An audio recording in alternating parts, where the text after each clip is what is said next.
Welcome to the Peaceful Parenting Podcast. I'm your host, Sarah Rosensweet, mom of 3 young people, peaceful parenting coach, and your cheerleader and guide on all things parenting. Each week, we'll cover the tools, strategies, and support you need to end the yelling and power struggles and encourage your kids to listen and cooperate so that you can enjoy your family time. I'm happy to say we have a great relationship with our 3 kids. The teen years have been easy and joyful, not because we're special unicorns, but because my kids were raised with peaceful parenting. I've also helped so many parents just like you stop struggling and enjoy their kids again. I'm excited to be here with you today and bring you the insight and information you need to make your parenting journey a little more peaceful. Let's dive into this week's conversation. Hey all, welcome back to another episode of the Peaceful Parenting Podcast. Before we get started, I just want to give a shout out to a reviewer, a listener who left a review. I guess that does make them a reviewer. This is from PPNG Mom, and they said, I find your sessions and podcast, weekly emails, and groups to be not only useful, but also most practical. The topics you choose are just to the point. The best part is every parent can actually relate because you share real-life examples. When we listen to your podcast, we feel, yes, that's exactly my situation, or that's exactly what my child needs and I need. So blessed and grateful to have met you at the right time. Thank you. And I am so blessed to have listeners who leave such nice reviews. I really appreciate it. If you would like to leave a review, you can leave one on Apple Podcasts or on Spotify, just right in your phone where you listen. And I would super appreciate it. It helps us to reach more people. And I would also like to mention, if you'd like to support the podcast and help us to keep it ad-free, you can go to patreon.com/peacefulparenting. There are a couple different options and ways to support us. And one of the ways is through a monthly donation, you get access to coaching, to some coaching drop-in sessions. So do check it out. That's patreon.com/peacefulparenting. And finally, one last thing, if you are struggling, I have a free resource for you. It is a free e-course. It's called How to Stop Yelling at Your Kids. It's an email course, and if you are having some troubles with self-regulation, or you would like to just get started on peaceful parenting, or you need a little bit of a reboot, you can go to sararosensweet.com/yelling to sign up for that for free. Okay, let's dive into the podcast for today. My guest today is Oliver Levy. And Oliver Levy is a fellow parenting coach. He's going to tell us about that, and he does tell us about that in the episode. And he was a really, really great person to talk to. I was really inspired by his journey, and he shared with us a couple of really interesting things, including his 12 laws for mindful parenting. And he shared with me that he is really involved in sports. He's a coach to teams. He's involved in his community and in coaching and mentors other coaches. And while I had him on the podcast, I had to ask him some questions that always come up in our community and in my private coaching about kids and sports. So some of the things we talked about were what to do if your kid is a bad sport, what to do if your kid wants to quit sports or quit a team, and also whether or not you should put your kids in activities, sign them up for hockey or soccer when they're little. So it was so awesome to get the feedback and advice from somebody who's not only in the sports world, but in a peaceful parenting world. So I hope you'll listen in. Interesting conversation, even if you're not into sports, because he just was so wise and had so many great things to share in his journey. It was so interesting. So let's meet Oliver. Hello, Oliver, and welcome to the podcast. Hello, thank you. It's such an amazing platform you have here, and it's a privilege to be in here. So thank you so much. Well, I'm so excited. We've already had a great conversation before we even started recording. So I'm really excited to have you here and introduce you to my people and hear what you have to say. So tell us a little bit about who you are and what you do and how you came to do this work.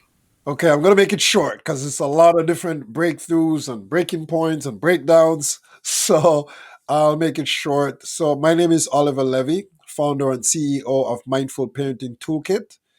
And what that does is the toolkit is, when the reason why I said mindful, because a lot of parents, I would say most parents have all the tools, it's just that they're not mindful of how they're communicating with their children to get the outcome and the desired result they want. So I share tools, a 3-step process with the tools that I share that create harmonic home for parents, so they don't have to go through the ordering, directing, yelling, and all the other frustrations. And yes, it is possible, no matter your parenting style or your child's temperament. It is possible. And how about how do I get here? I'm going to make it really short because it's a long story. Born and raised in Jamaica, came to Canada in my late teens, and within a couple of years, my first son was born. My son now is 29, but back then I was just 19 going on 20.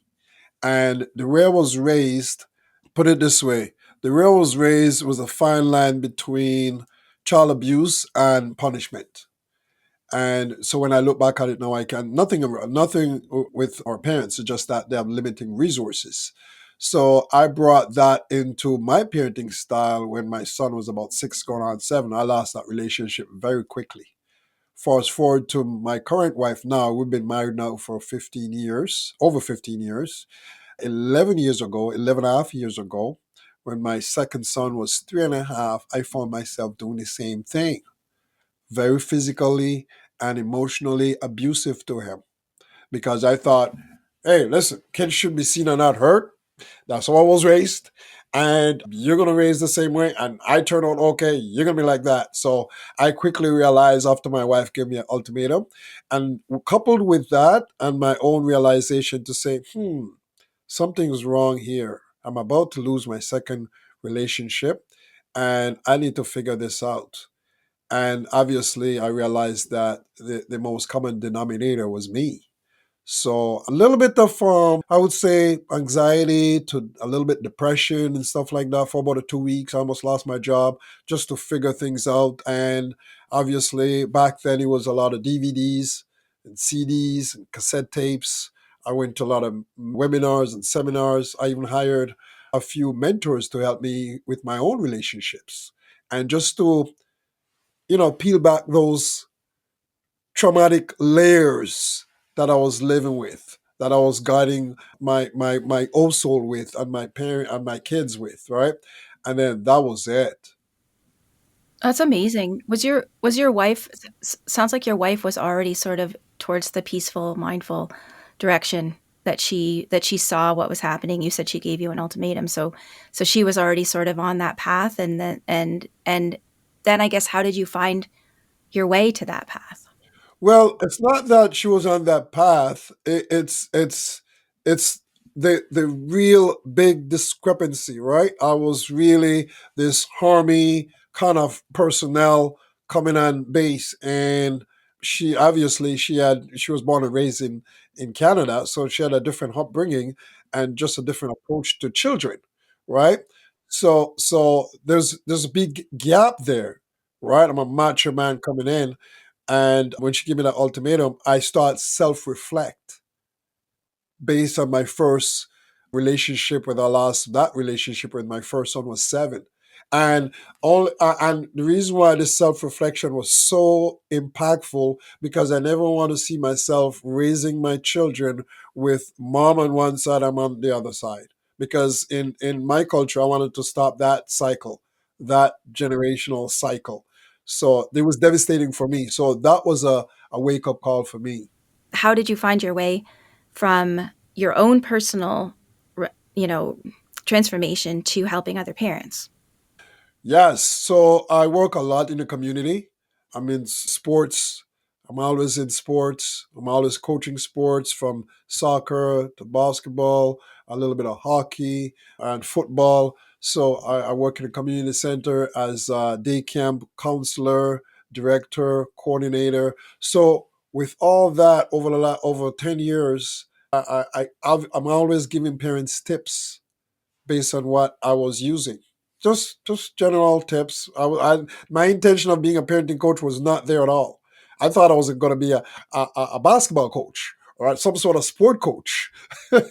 And so what happened is over a few, probably about 2 years or so, a few parents got together and said, Oliver, I'm sorry, but More parents need you more because what you told us and the tips that you gave us and all these things are working. The kid, the teachers at my school is saying this. I see my kids are helping me with the dishes, and my kids are just because of you. And what they did was they team up together. Three to four of them team up together and said, "We need to come. We need you to come to our house. Schedule a time and try to mentor us and figure out how can we do the same thing you're doing with the kids, right?" And I came home, I told my wife, and I said yes to them, but I didn't know what I was going to do. But I knew it's all in my mind, and I knew based on, so my background is to put curriculum together and structure and courses together when it comes to teaching kids or mentoring youth in the community and stuff like that. So I use that kind of experience to put a 6 week program together with these parents, and it was very successful, and they gave me testimonials, and that And was off you are. it. Here you Yeah, are that now. was That's it. amazing. Yeah. We have similar origin stories because I also my coaching came out of my parenting experience and my love for, parenting in a different way. And people would always ask me questions too, like on the playground, like, oh, what am I going to do about this thing? And then when it came time for me to sort of, stop being full-time mom and start working again, I was like, what am I going to do? And then decided to do this. So Love it, yeah, love yeah. it, love it. And that's so authentic too, right? So authentic. Yeah, yeah. I thought I was going to be a teacher, but I am a teacher, but I thought I was going to be a teacher in schools I and thought I was not a going to be a teacher. teacher too. Yeah. Well, we are teachers, right? And I think it does, as you said, being able to put the things together, it takes that teaching skills as well as the knowledge of the philosophy, right? Correct. Yeah. All right, so Mutual Admiration Society Part 1 closed, and we will move into tell us a little bit about your 12 laws of mindful parenting. And we're not going to get into all of them because that would take the rest of the podcast, and I have lots of other things I want to ask you about. But give us a little taste of your 12 laws, and then I know we'll link to your Instagram in the show notes, and people can find out more about the laws and that from there. Just give us a little taste. Thank you. So the 12 laws of parenting came about when the more I teach this, when you teach, the more you learn. And I start realizing that parents have all the tools. They're just not mindful of how impactful their communication skills are when it comes to the long term effect on the child. So when I came up with the law, I said to myself, I need to come up with something that can make sense to parents for them to really get it and tap into themselves. So it's easier for them to really apply these tools. So the law I came up with going hand in hand with these tools. There's 12 laws and there's 12 tools that I teach, right? There's more tools, but all parents should have at least 12 tools. So the first law I talk about the law of experience, which is the great law of experience. And farmer talk about, when it comes to, I was raised on a farm, so I can relate to farming. You reap what you sow. So you experience who you raised. And the reason why that's so important, and I usually teach that at first, and there's lots more to that, I want parents to shift the mindset when the child is doing something, I wouldn't say wrong, but misbehave or what it is, they're just communicating to you. You're just not mindful of what they're communicating. The law of creation is the next law, kind of go hand in hand. We're co-creators of the human beings we see at 16 or 17 or 10. We have to be doing things purposely each and every single day. It's like, right, if you want to have nice fresh teeth and no cavity, like you gotta brush your teeth every day. Like you have to have a purpose. So the way we communicate with our children, must be purposeful every single day, because then we're gonna see the result. The parent humility is another interesting one, where the law of parental humility talks about we as parents, we must come to the understanding of what currently exists. So we have to really look back into it and think, okay, when your child first came from the hospital, the first day he or she was born, they did not say to themselves that, you know what, when I'm 16, I'm going to be talking back to my mom or my dad.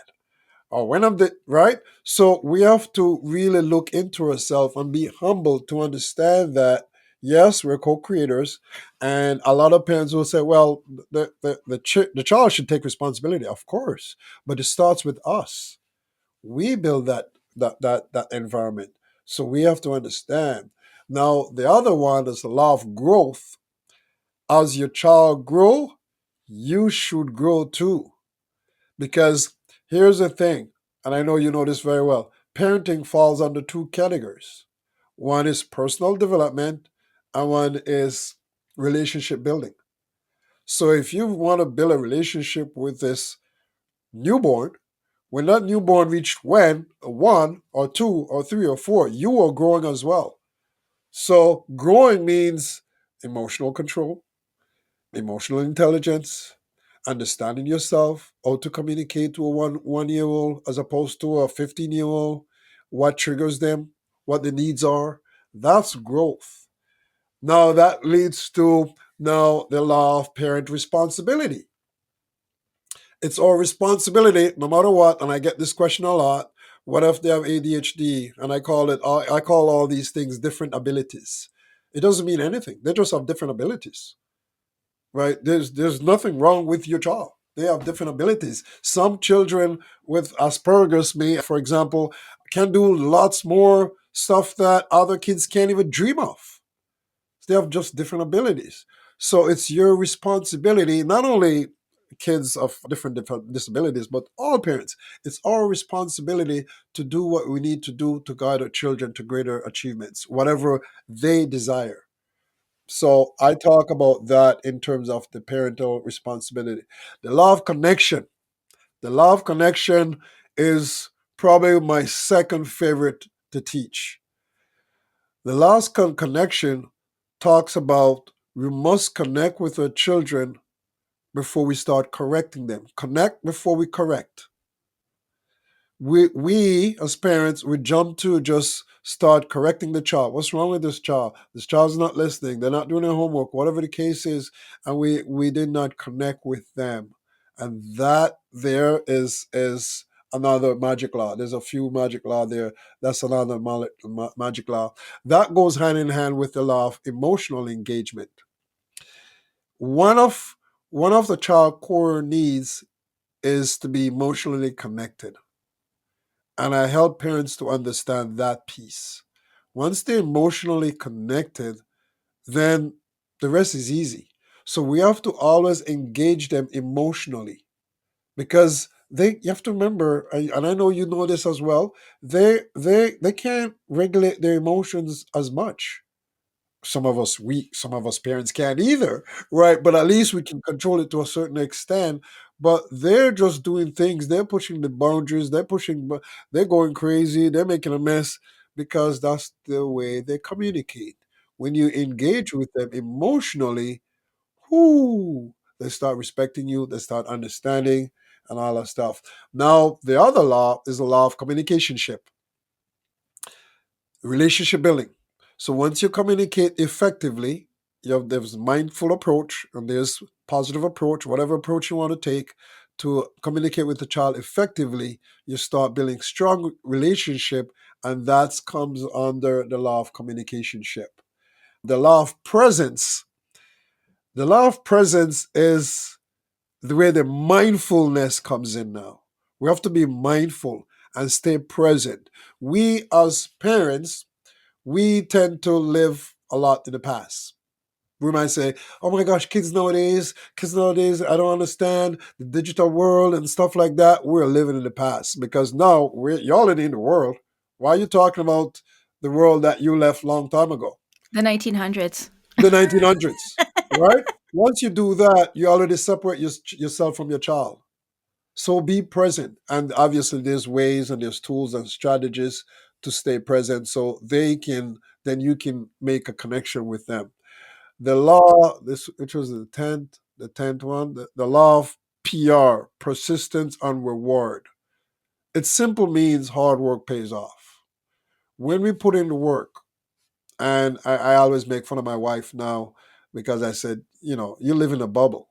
because you don't have to worry about a lot of things. She talked to her friends, they all have kids and all these behavior issues, and same age as our kids. And she's like, oh my gosh, can you believe? I said, like, you have to put in the work. It's not the children. Once you put in the work, you're gonna see the result. Only those who take actions and put in the work see and experience results. And that's not on parenting. That's just right across the board. And the last law, which is this is my favorite one, the law of BS, belonging and significance. And I haven't like that. What that one is not even out yet. I don't think I put it on IG yet. Oh, I saw it on your website, I guess. Yeah. Oh yes, yeah, yeah, yeah, yeah, yeah. It's on my website. Yes, that's right. Significance, belonging, and significance. Those two things. It's and this is one of my magic law as well. Those two things right there are one of your child's core needs. And once we hit the child's core needs, game is over. They because kids have their own value system, they have their own priorities. They and we all know that a child do what they need to do without you have to tell them. It's the way they feel. When a child feel a certain way, I remember this is gonna be interesting. I remember when my we're at a family meeting and my son, I don't know, he was probably 9, probably around 9. He said, because we have chores for them, right? We don't call it chores, we call it family contributions. And he said, can I have more things to do? It's my responsibility to take out the garbage, organize the shoes, clean the powder room. Can I have more responsibility? I was like, my wife looked at each other and was like, what? A child is asking for more responsibility? And obviously, my wife was shocked. I wasn't. But I had to explain to my wife that when they feel good inside, they're going to do all the things they need to do without you have to be frustrated about all these things. It's all about how they feel. And that's what they love BS, belonging and significance. I kind of went through it really Yeah, quick. no, it's great. It's great. Good overview. And it's just so many overlaps with what we teach in peaceful parenting. And a couple of things that really stood out to me is one is the importance of connection. Another is the importance of the parental self-regulation. That's really where we start. And then the other thing that stood out to me is something that clients often say to me, and after maybe 2 or 3 sessions, they say, "This isn't really even about my kids, is it? This is just about me." Ooh. Right? I get that a lot. Yeah, Yes. it's that inner work. Okay, so I love that, and people can go to your Instagram and find out more about the 12 laws. What I wanted to ask you about is actually this is professional development for me as well, because these questions come up a lot in my with my private clients and in my communities, which is about sports and peaceful parenting or mindful parenting. And since you're a coach and you have a really broad background in sports, I was wondering if I could present to you some different situations and get your feedback on how you coach parents in these things. So one thing that comes up a lot is, what do I do when my kid's on a team and they're a bad sport? Even on the field, will like yell at the other kids if they make a mistake, or maybe in the car on the way home, they're just trashing everybody and they're really angry, that their teammates didn't, that they lost and their teammates, let them down. How would you coach a kid like that? It's very challenging coaching a child like that. But first thing I would do is to have a conversation with the parents to see to get some because you know where I'm going with this, right? However, as a coach, you have to have some insights because you can clearly see that this I wouldn't say the bad child because I don't think any child is a bad child. It's just that they have a bad attitude. Yeah, very competitive, right? Like competitive, hard time losing. Yeah. Correct. They don't want to lose. They want it more than the other teammates, which is fine. So I'll break that down to the parents and just to get some feedback from the parents in terms of how would you best approach this child because every child has a different way of learning and process information. So I would take that approach. And that's not the main approach. However, you want to get the parents to buy in Hmm. into Well, in your in a lot of these structure. cases, the parents are quite distressed at the child's behavior, right? I'm And getting there. Right. yeah, Exactly. they're like, we Exactly. didn't teach him to or her to be like this, and we don't know what to say. We don't, we don't. Anyhow, I'm assuming they didn't learn it from their parents, and I know some kids do, right? But the people in my community are generally like, whoa, where did this come from? Well, here's the honest truth. It's a learned behavior, and this is where mindfulness come in. The parents didn't intentionally teach that. What happened is expectations. So the car ride home, the car ride to practice, the car rides to games. What are those conversations look like? We call it car coaching, right? Car coaching and car ride home. And a lot of some of these parents, they know the sport very well. So they're telling their children or their player or their child what to do and how to do things that sometimes could be very opposite from what the coach is trying to accomplish. Right. Not that what you tell your child is wrong. No, no, no. That's not what we're saying. We're saying that these are expectations to the child. Then you have anxiety, then always want to win. I've been there.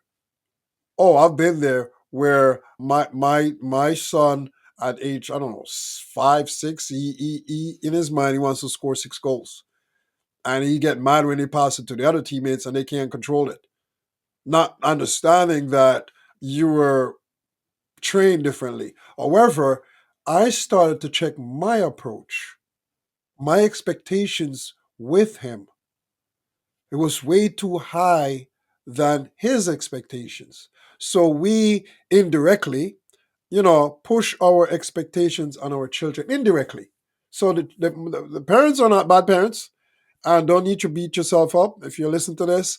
Just understand and just beware, be mindful of your approach, how you speak. I'm dealing with this on a daily basis, just so you know. I know a basketball team. I'm doing this, and I coach 2 basketball teams on a daily basis. And what we have done is last week, actually today, we're going to wrap up our 10th and 11th parent one on one parent consultation, parent meeting with me and the head coach and the parent herself, and just talk about what's going well, 3 things that's going well, what needs to improve, and get some insight from the parent themselves about what we're seeing. Right? Yeah. So it is very real. Last year, coming to this year, actually, this year, we got 2 players. Those 2 players are better than some of the players we have now. However, because of the same attitude you just described, we cut them because they didn't fit on the team we're trying to build. And the team that they went to, we also talked to those coaches and say it will best fit on your team because there's more development and the approach, try to take this approach. That process in itself, for them to be on an elite team to the second team, that process will help them to self reflect. Because sometimes you can talk, and it's all about the parents. The parents weren't accepting what we were saying. Right. So in your experience, it sounds like you're saying that the parents, without realizing it, they may be putting pressure on the kids by focusing too much on the play. Right, right. And winning and doing well. Because we all want to win. We all want to do well. We all want the trophy, right? So what are they doing? So what do you do instead? If you're talking to the parents like with those car rides, what do you suggest they focus on instead? So this is what I always tell parents on the car ride home. Always, always, because you want to create a safe space for the child. So you always want to talk about, choose one thing that the child did right on the court or on the field and only talk about that one thing. What happened is a lot of parents, because again, they all want the child to do well, and it's hurt them to see that they know they have that skill and they're not, executing it on the court or on the field, and it comes out in different form. So what happened is the child, they're playing their butts off. They want to do well already. They made a mistake. There's so many stories happening in their mind. Mistakes happen. Now they come in the car They don't want that, I would say, salt in the wound kind of thing. Yeah, the air Think quotes constructive criticism. correct. Yeah. You may think they want it sometimes out of fear, and the most dangerous thing is to please you as a parent. That's dangerous because that's you activating the adaptive child now, right? That's a dangerous thing. You don't want them to always adapting to please other people pleasing. You know that people pleasing, go with the crowd, peer pressure. That's what's gonna cause if they're always pleasing you. And kids always gonna please us. So we always have to focus on one thing that they're doing right on the court or on the field. Oh, I see that you passed the ball on the right side. You crossed it over if it's a soccer, and there was almost a chance to score. I love that. Keep doing that. That's it. All week you're in the kitchen cooking. All week you're talking. Oh, you know what? I'm still talking about that one play. I love that you did that. When you say talking about the one thing, that's going back to, modeling for the kid who's the one who's picking up on all the mistakes on their teammates, right? So you're modeling the one thing. And the other thing I'm taking from this is let the coaches do the coaching. Correct. Thank you. Yeah. That's correct. It's their That's go job. without saying. Yeah. Here's one of the rule that we have. Are you ready? I hope you're ready for this rule. We have a rule that we have on our girls' team, not our boys' team, our girls' team. If a child, if one of the girls look on their parents, they're coming to sit on the bench. And why is that only for the girls team? Is only the girls do that? No, because the head coach, it's interesting, good question. The head coach for the boys team have a different philosophy. I'm mentoring him as well. He has a different philosophy, right? He's not that brave and bold to make those statements. The head coach on the girls team, we're on the same page. We're on the same page. And she's asked me, what do you think about this? Should we implement it? I'm like, oh yeah, let's do it. Before the season start, we had a few conference call and stuff. I said, let's do it. I'm ready. And she even asked me, can you really talk about this? I mean, I'll be in the background. I said, oh yeah, I'll talk about this. Because I know it's so important. Because we have too much coaching on the sidelines. Hmm. Well, and to Yeah. your point about kids wanting to please their parents, I have men that I coach who still talk about the pain of having their dad be unhappy with them when they didn't play very well. And it's really like real pain 30, 40 years later. Yes. I get goosebumps while you're talking. Because I know. Yes. It's very real. So we're tying in some of our parenting philosophies of the unconditional you're worthy and lovable even if you strike out or drop the ball or whatever. And I think we have to touch into our own parental anxiety, like that worry about what everyone else is going to think, and isn't my kid going to be successful? And it goes again to your point of our inner work, right? It's not just about what do you say, but it's the inner work of what's driving me, of why I'm doing this, saying these things to my child or whatever. That's correct. We're putting these on the kids. Yeah, that's correct. And not knowing it, right? Not knowing you know what? Some parents might know, but they don't. They're not mindful of the impact. It's the impact later on. When I say impact, I'm talking about confidence, self-esteem, resiliency, even responsibility, integrity. These things were taken away little by little, little by little. Only when they reach 19, 20, they start seeing it. Yeah. In the most recent Olympics, when we had Simone Biles dropping out when for her mental health, I think, and then there have been some other prominent sports people who have also taken breaks or, dropped out of tournaments or whatever. I think you can see what a toll sports. I mean, we're talking different levels here. We're different. Probably most people listening don't have Olympic gymnasts as children, but it's still like I think you have to be mindful of that, the pressure that kids feel in sports, even if you're just playing house league baseball or whatever, right? That's correct. Yeah, my daughter, she quit a team that she was on this year because the other kids were so unkind when she didn't play well, and the coach was not supportive either. So I didn't let her quit at first until she told me something the coach said, and then I said, "You can quit." When the coach is not supportive either, you can quit. Yeah, 100%. The kid, the coaches, and to be honest with the coaches, a lot of coaches they just don't know how to deal with the situation. Another big thing too, coaching your own child. Yeah. That is Yeah, oh, huge. that's fraught. That's so fraught. Oh man. I talked to my daughter this year. Every year I have a long conversation with her what my goal is for this season, whatever season it is.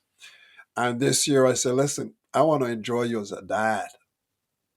I'm going to enjoy you to the fullest as a dad. What does that mean? And I just broke it down. I knew that question was coming. I just broke it down, right? I'm not going to be telling you what to do. Like, she's very coachable. So, and a lot of times she'll come to me and say, hey, and when I tell her, she has this combative kind of, but I did that. And I'm like, okay, I'm just telling you. And I just kind of lay back. Now, the car ride home, I just talk about life, different things. Now she'll interject and say, "No, we just do from a 1 to 10. Dad, from a 1 to 10, how do you think I did? Whether it's practice, because I'm there to practice, or games, I would say 7.5, and I'll gauge her. If she asks me, "What do you need? What do I need to do to get a 9?" Right? Because she knows that she hasn't reached a 10 yet, and then I'll tell her. If she doesn't ask, then I don't tell. And I love when she doesn't ask because it tells me where she's at. Yeah. Yeah. Well, that she doesn't want your feedback right then is one of the Correct. things. Thank you. Thank you. The reason why I highlight that, because a lot of parents, especially parents who are knowledgeable about the sport, they just bombard their kids with every knowledge that they have. And the kids just don't want to hear it. Yeah. Yeah. Yeah. Yeah. Yeah, no, for sure. And I think as with everything parenting, it comes from a good place. And we have to step back and say, whose life is this? I love I don't know if you know the book, The Self-Driven Child. If you don't know it, you should Oh grab no, it that because it's sounds interesting. amazing. Yeah, it's so good. But they say, the only one person can, if you want a child who's self-driven, only one person can be in charge of their life, and that's your child, right? Another line they say is, you've got to trust that your child has a brain in their head and they want their life to work out. I Thank love I you. love that. Yeah. I just wrote it down. Good. Yes, thank you. That's amazing. I'm going to put Yeah. that on my So book list. So, a couple other things about sports now that I've got you here. What do you think? Oh, and I also, one more thing I want to say about that kid who's hard on themselves or hard on everybody else, really, or hard on themselves is I think often the parents are probably perfectionists themselves. And, they haven't Thank dealt you. with that. And even if they're not being hard on their kid in the car or pointing out what they could have done better, the way they live their lives is that they, put a lot of pressure on themselves to be perfect, even if they're not doing the car coaching that we talked about. So I think, Correct. again, look at yourself. Like, are you a perfectionist? Are you hard on other people in your life or hard on yourself and things nothing to do with sports? And it's probably a bit of a carryover there. Yes, that's the expectation I'm talking about. That's Hmm. exactly what I'm talking about. Expectations. Yeah. Yeah. Yeah. Okay. A couple other things that come up a lot in my community having to do with sports.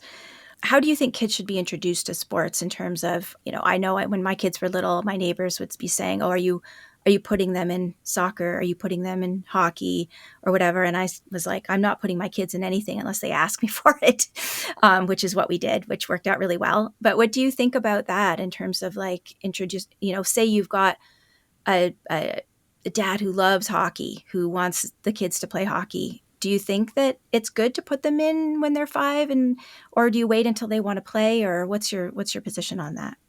That's a good question. That conversation and that topic was a hot topic in my mentorship group. My mentor, he mentored two of us, and we meet every morning 7:30. And he's not into sports. So how you introduce them to a particular sport, for me it was soccer, is to introduce them to other things, because it is not fair for the child. It's fair for us because we can see your child playing soccer because I love soccer, but it's not fair for the child to only know one thing, because later on they possibly might excel or they possibly might quit. They might have a hating for the sport. There's countless of this scenario that I know personally because of just one way. So, or you introduce them to the particular sport or any sport at all, just introduce them to other activities, just different things. And this is something that I did when my son was pretty much, I don't know, 2, 3 years old. Just have different balls, a hockey puck, there's a stick, and see what he kind of leans towards. And I'll have a first you do that. Once it's reached four, that it was 3.5, four, that's in my area, you can play, little league, team bit soccer. Um, then you have a conversation, right? Ask questions, right? What do you know about soccer? Do you play soccer with your hands, your feet? Is that something that you like to play?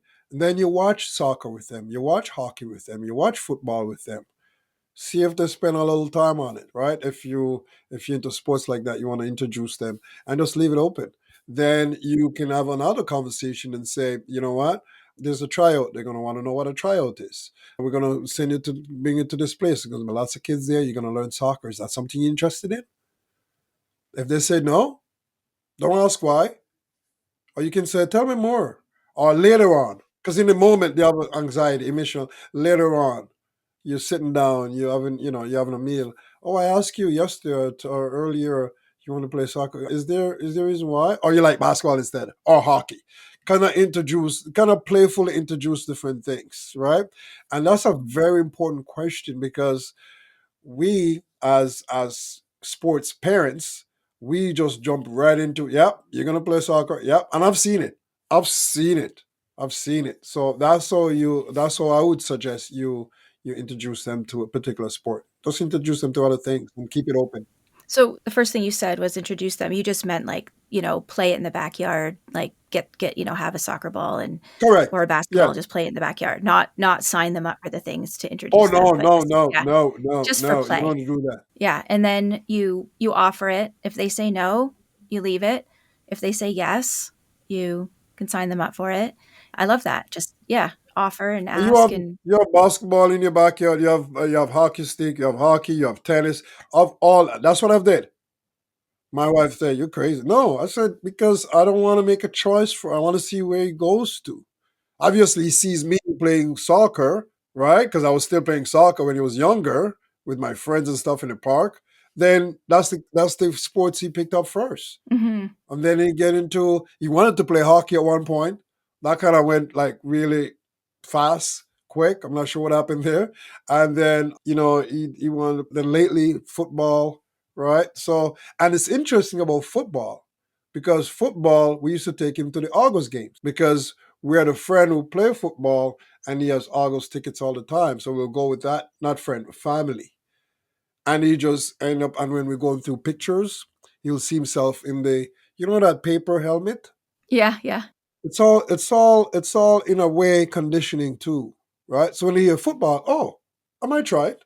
So some parents that are in my community, they like their kids aren't showing any interest in wanting to be on a team, but they worry that they should have their kid on a team or have some sort of activity or they feel the pressure.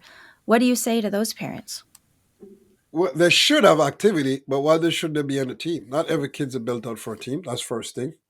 Every child should have activity for sure, certain hours of the day at least. Also, what I would say is bring them to different games. Just bring them out. That's the only way you'll get them engaged in activities. Because you have to remember, it's with the environment we create for them, that's what they're gonna know. So if we just bring them to, and that's one of the big thing that I use to introduce my kids into anything. Right now, I want to introduce my son into combat sport, right?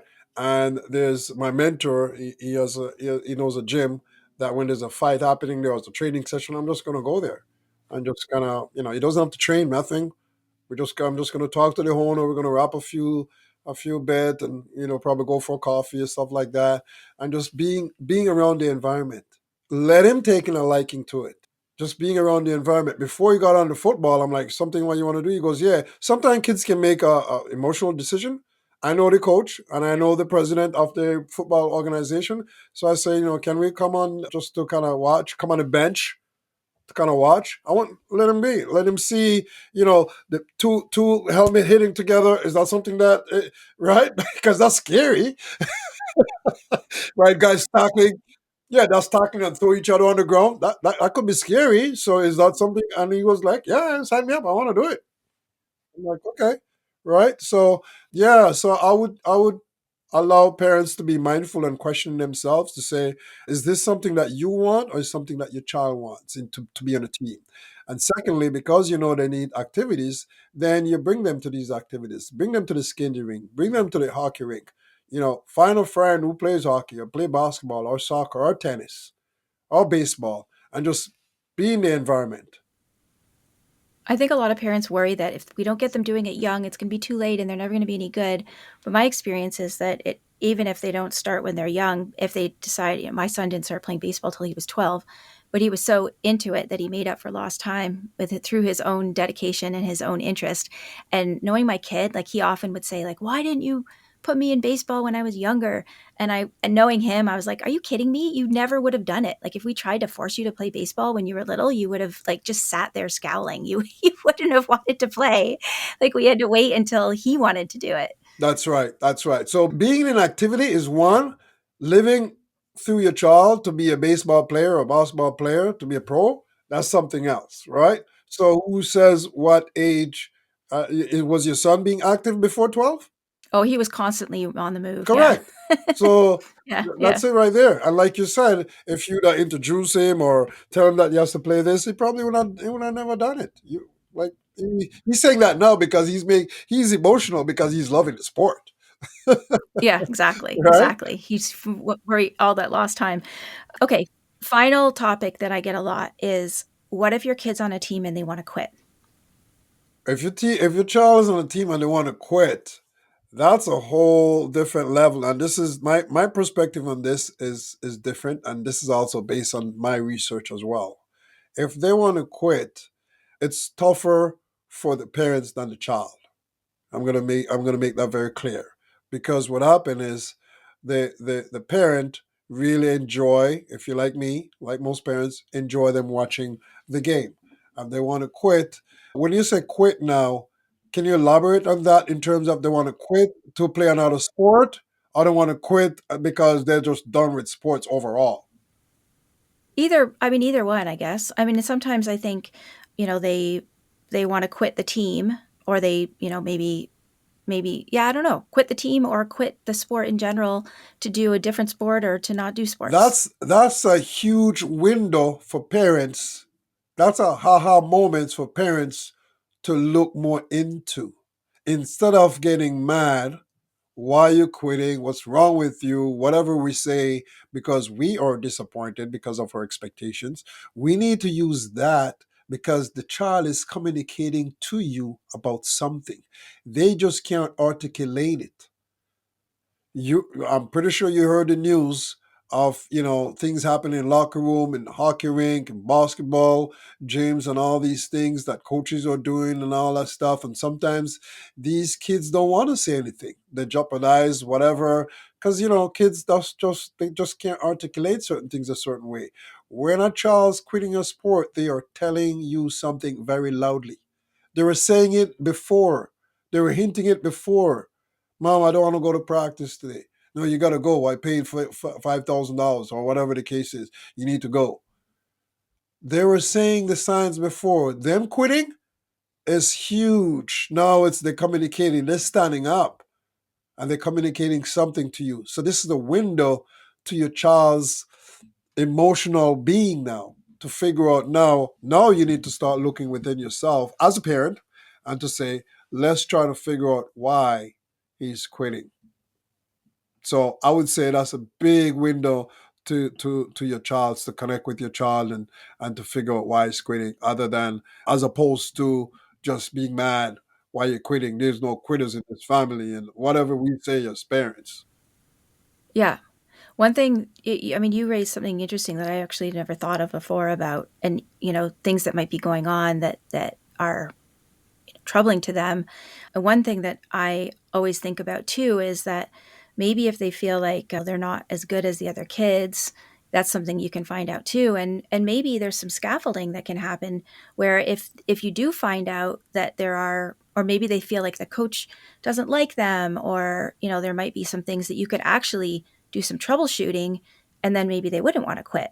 And, I think maybe, okay, well, if you don't feel like you're as good, we can go out and we can practice. If this is important to you, if you still want to do it and it's important to you, we can get someone else to give you some more skills, or we can practice on the weekend or whatever. That's right. That's exactly right. And when it comes to kids comparing themselves, I even had that last night because we had a session last night, a practice last night, and one of the I'm not sure if she was in a different mood, but I put them through a few advanced drills because I have these girls now for over 4 years, and one of the girls like, I'm gonna stay at the back.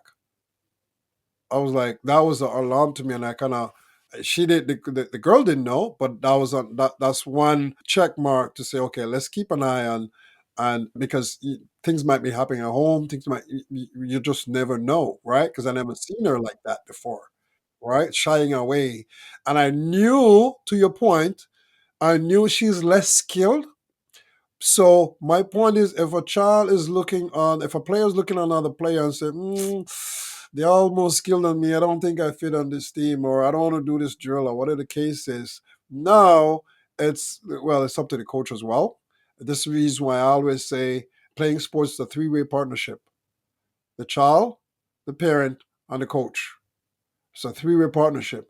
So there has to be some sort of conversation.